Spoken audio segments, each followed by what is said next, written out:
I'm here with Tay. Say hi, Tay. Hi. And with Dennis. Hey. So these are my buddies that I met back before we got to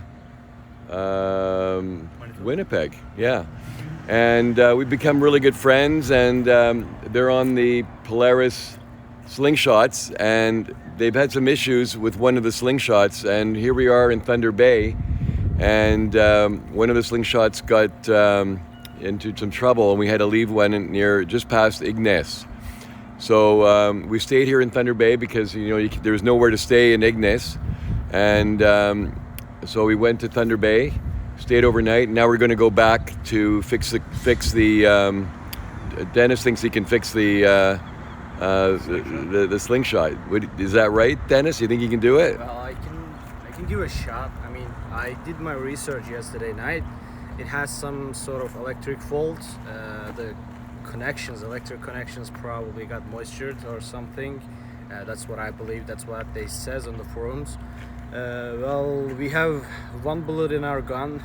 We're gonna give it a shot. So yeah, I thinking to put dielectric grease on the connections, and I can blow the compressed air on the connections. If they have some sort of moistures, we hope we can get rid of that, and we're gonna give it a shot.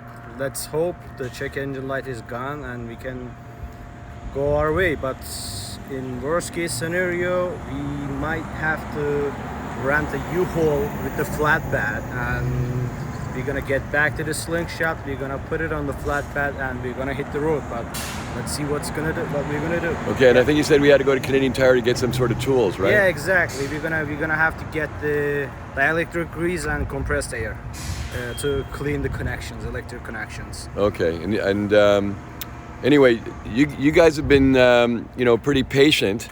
I know it's really. Hard time. Yeah, it is a hard time, and this is not something we expect, but it's all part of an adventure. Exactly. It's unforgettable adventure, That's right. It's a really good experience. I mean, on the other side, it's really good experience. Right now, we feel bad right now, but when we go back to Toronto, we're gonna laugh at it and we're gonna share our friends. Yeah, but for now, we can't think clearly. But yeah. Okay, where are you? I want to ask you. Well, tell everybody where you're from. Like, I know you said you're from Turkey, Yeah, right? Exactly. We're both from Turkey. Yeah. So, I mean, We live in Toronto. Yeah, we're trying to heading to Toronto actually, and then let's see if we can hit it tomorrow to Toronto. That's gonna be awesome. Yeah. Okay, well, let's not waste any more time. Let's get a Canadian Tire and get booting up to near Ignace, where the Slingshots are waiting. Okay, guys? All right, Thanks a lot. Okay, we just got to the Canadian Tire, and we're gonna get what we need: the compressor, and what was the other thing we needed? Dielectric grease. Yeah, electric grease. Okay, there's the three of us in the car. It's kind of heavy. Yeah. Well, how much do you weigh? 260 pounds. 260. And you weigh how much? 200. 200. So the efficiency of the car is still really good. So that's fantastic. Anyway, Tay, I just thought while we're driving here, I like to get people's comments on the car, and what do you think? So the car is better than the other electric vehicle, and the interior designs are awesome. Like 2 different screens, and we can see the maps. On this vehicle is Bang & Olufsen. Bang & Olufsen. Yeah, German. No, it's not German. I think it's Danish. Yeah, but the German vehicles all that have these features. If they have these features, the car means the fully loaded one, because that's expensive one. Right. They only put the expensive vehicle on these features. Yeah. Well, that's the difference from the Technique package. The Progressive just has the regular sound system. Exactly. So honestly, the main reason why I did the Technique package was to get the adaptive cruise control, because you couldn't get the adaptive cruise control on the Progressive. So I didn't mind having the better sound. Yeah. Because I really love listening to music. And there was some other features that were really good, like those shades. Those shades were good. But there was a lot of stuff that I didn't really care about, that it came with. But like the sound deadening side windows. So that's one of the reasons why the car is so quiet. Yeah. So when you're listening to music, you don't have to fight the road noise. You know, and if you're in the car a lot, it's just more comfortable and just nicer. You know, it's like your living room, or better. I mean, the sound in the car is like amazing. It sounds like spaceship outside. Oh yeah, that's right. And you know, it makes two different sounds. The sound to warn pedestrians, and they've actually spent a lot of time and energy and resources to get that sound just right. You know, they went into a sound engineer and they did a bunch of different instruments to get the sound, and then it's a different sound when it backs up. It's a higher pitch. Yeah. Yeah. And then we have moonroof. You got a nice moonroof. Yeah. Yeah. Yeah. That's nice too. Okay. Anything else? What about the power? The power, I feel like I'm in like a very powerful vehicle. It's not something like I can explain. You guys have to drive it before I explain. Okay. But let me get some. Oh yeah, put it on the sport mode.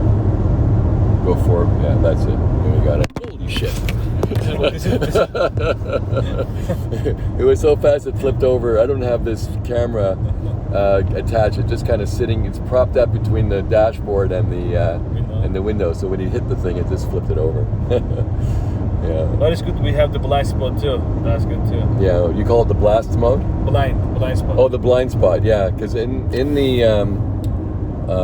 it's right on the mirrors where you would look. And on the Tesla, they put it on the center screen, the blind spot. How stupid it, you know, I'm not going to say it's stupid, but, you know, it's this is way smarter. It's smarter to have it right where you would look, you know. And then that light, you just really warning it. You can even adjust the lights. The light can be like a flashing, and then it makes it like a warn. Yeah, it's yeah, you really notice it. Yeah. Yeah. And then even the steering wheel doesn't let you go if the car is on your blind. Oh, it doesn't? Yeah. I didn't even know that. I mean, it won't actually let you turn it if there's a blind. So it's turning and there's a blind, and then you don't see the vehicle, but the car knows there's a vehicle, and it lets you know. Would it let you know, or would it actually let you turn in there, or it would just the vibrates, or what? The vibration on the. Oh, it's the vibration. Yeah. Okay. Yeah. Because sometimes it's in your blind spot, but if you accelerate and then go, you can still do it, even if it's showing the blind spot. Exactly. Yeah. But at that time, there might be an emergency brake on this vehicle. If you get too close to the front of your vehicle, there might be an emergency brake. Oh no, it happens. Oh, you have? Oh yeah. It stops it right away. Yeah. And then sometimes behind of you hit you. Yeah. Anything else? Because I'm gonna I think the next time we'll do a section of the videos when we actually get to your slingshots. Yeah. Anything else? Anything else? Do you know what direction we go? So the northwest. Yeah. One thing I didn't know that I found out on this trip was because I was always, you know, adjusting it for my camera. When it was up like this, you know, it would change the direction, heading, because the compass is actually in the mirror. Yeah. I thought the display was on in the car, just on the mirror, and the compass was somewhere else, but it's not. Okay. How's the passenger back there? How's Dennis? Well, I am almost 180, 5'11". Yeah. Yep. And I got a lot of leg room in there. Yeah, and headroom too. And headroom too. How much inches of headroom do you have there? Well, I don't know inches, but it's. Well, you got at least 10 centimeters. At least 10. Yeah, exactly. Yeah. I got one full hand of. And the seat's not all the way forward for him. You have tons of leg room, eh? Yeah, I still got a lot of leg room. So you're comfortable? I'm definitely comfortable. Okay. I was about to sleep while taking a walk. Okay, here, I got you zoomed in there, Dennis. all the controllers are there, heated seats, air conditioning, they all, I mean... We take care of the passenger here. Exactly. And you have your own control. Exactly, you can control it, and it's not a button though. You just have to touch on the glass actually. Yeah. It will detect everything. I like the way the door handle design, and how to open the door. When you pull the handle, Right. it's gonna open the door electronically, That's right. not manually. That's right. Let me show them the features here on the maps. Yeah. Okay. Hold on. They will love it. Okay. Here is another feature of the e-tron. That's the maps on your dash. So that's the conception. Bluetooth, your phone, navigation. Yeah, and you can adjust that with the thumb zoom wheel. in, zoom out. Yeah. Zoom in, zoom out. Yeah. And if you hit view, yeah, you can change the view as well. Okay, good. Anything else you like about it? Anything else? And then when I just push the sport mode, the efficiency will be changing. Oh, holy shit.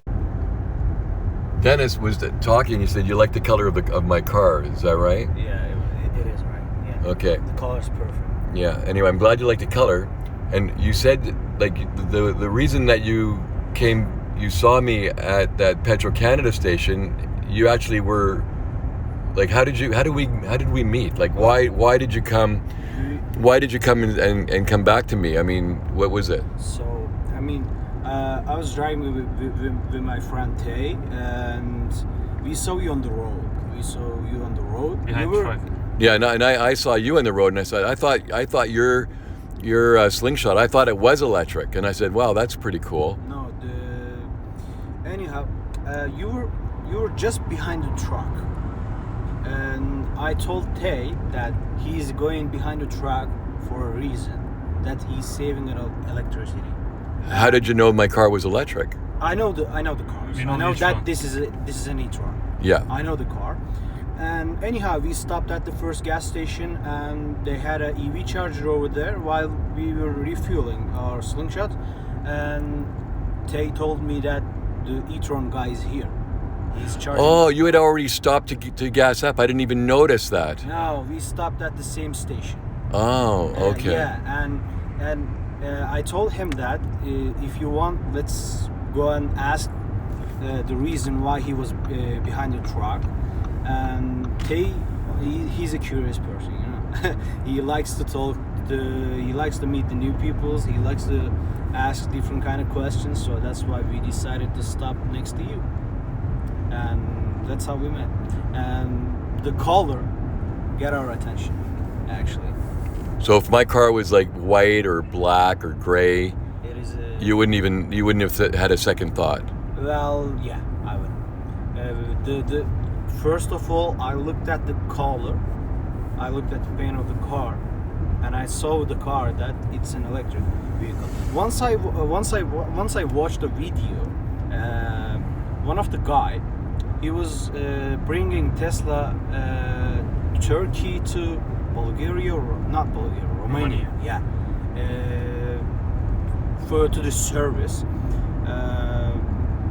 He was filming it on the YouTube, and I saw that over there. That guy saved almost 10 kilometers just driving the car behind the truck. So that's why when you were going behind the truck, I remember that video, and I told him that he's saving electricity. That's right. Yeah, exactly. Yeah, and because I have adaptive cruise control, it's really easy. It is really easy. You don't have to. I don't have to do it. anything. That's Yeah. right, and I can set the distance between the truck. I can make it as closer or further away, and of course, the closer you are, the better the draft. Yeah. And but Audi doesn't do it unsafe, you know. So even the closest is still safe. Yep. Exactly. The closest is the safe. You can also set up the distance, right? That's right. That's what I'm talking about. There's like 4 settings. You can make it at least 4 settings. But yeah, that's how we meet. Okay. Well, thanks for doing that, and I'm really glad that you did, because we're having a fun time. Exactly. Thank you so much. You're screwing my schedule up. Oh, sorry about that. Yeah. But we're having fun. That's the bottom line. All right, thank you. Okay, good. There they are. They're still safe. And we're going to try and fix it. So we're just going to be unwrapping taking the tarp off, the white one. And it's the white one, right? That's the one that's having an issue?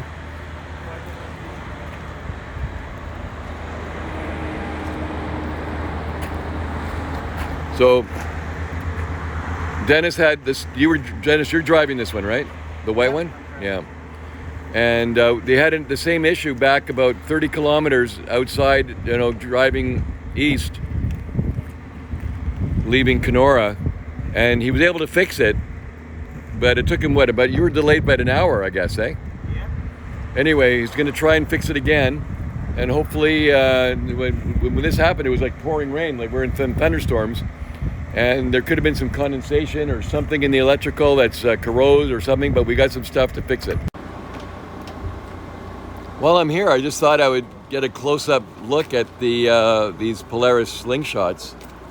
I mean, they are a pretty impressive looking vehicle. That's kind of like the front view.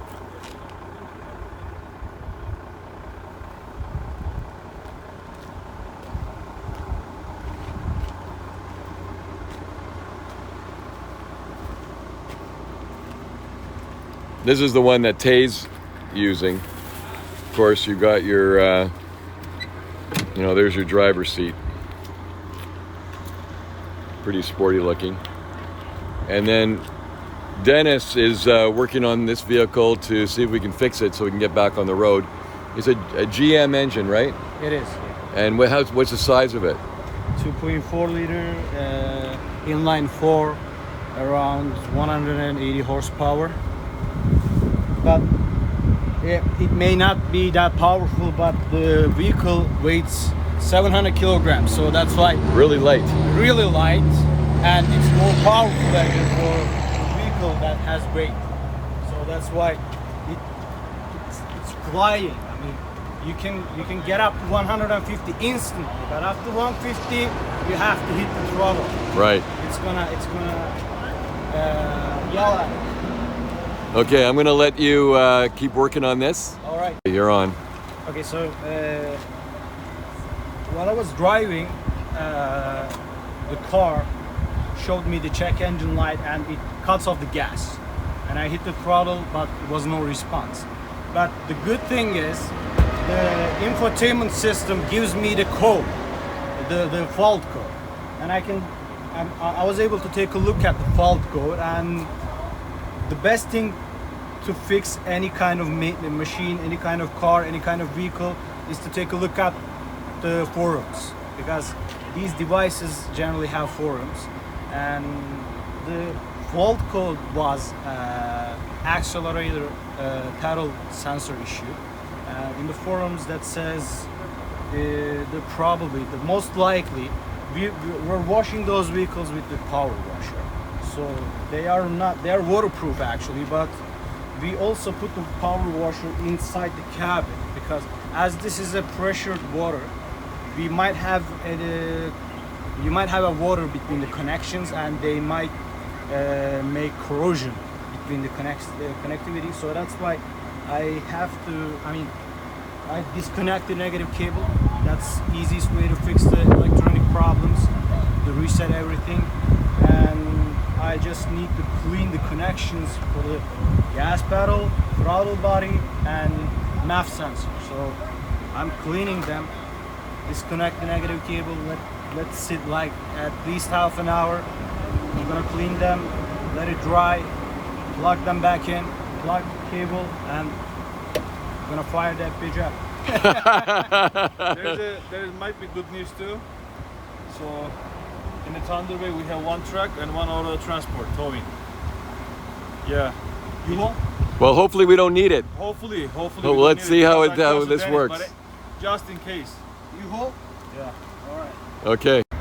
Dennis, I heard that you're not able to fix it. What's the story? The story is, I did my best. I plugged out the connections, plugged the battery out, I cleaned the connections, I did everything. I put them back on, but I fired it up, but the light is still on. So no response on the throttle. So that's why we have to tow it. Yep, that's the whole story. So Tay, what's the next step now? So next step, I booked the U-Haul truck and the U-Haul tow things yesterday night for just in case, but they told me they are out of stock with that. But I asked them the nicely, and then You mean they didn't have one to rent? yeah, Right. and then I asked them nicely, and then they called me back, and then they have one. and then now we are going to pick up them, and I come back here to pick up the slingshots and heading to Toronto hopefully. Okay, well, it's like a lot of driving on this highway, that's for sure. And let me tell you another story. I've been in North America around 5 years, and I just met the people. I mean, the good person in the world. Who's that? His name is. Oh, get out of here. His name is Harry. Okay, well, I'm happy to help, and for me, it's like I have some time, and it's an adventure for me, and I'm meeting some great people. So yeah, it's a big experience for us too. Okay, well, that's great. Okay, then you're going to come back with me. I'm going to drop you off at the U-Haul. Yeah. Okay, so we're going to go. I'll take the whole truck, and then maybe you're going to charge your vehicle over there, and we'll catch you. Okay, great. Well, good luck on that, Bo. Good luck. No, we'll see. I'm going to be doing I'm going to be checking out the Petro-Canada stations and charging infrastructure on the way, so you probably will catch up. Hopefully. Okay. Thank you so much. Thank You will reach your destination in 100 meters on the left. Okay, I'm at the U-Haul. There's Tay. Your destination is on the left. Okay, Tay, so great to meet you. We'll probably see you on the road down to St. Marie, or even, as we get closer to Sudbury. I'll be doing a lot of charging along the way. You may be able to catch up with me, I'm not sure. But either way, we'll be seeing each other in Toronto in either case. Yes, hopefully. Okay. I invite you for dinner to my house. That'll be awesome. Yeah. Anyway, hope you have everything goes smoothly from here on. Hopefully. And best of luck to you. And that's the end of the video for now. Okay, take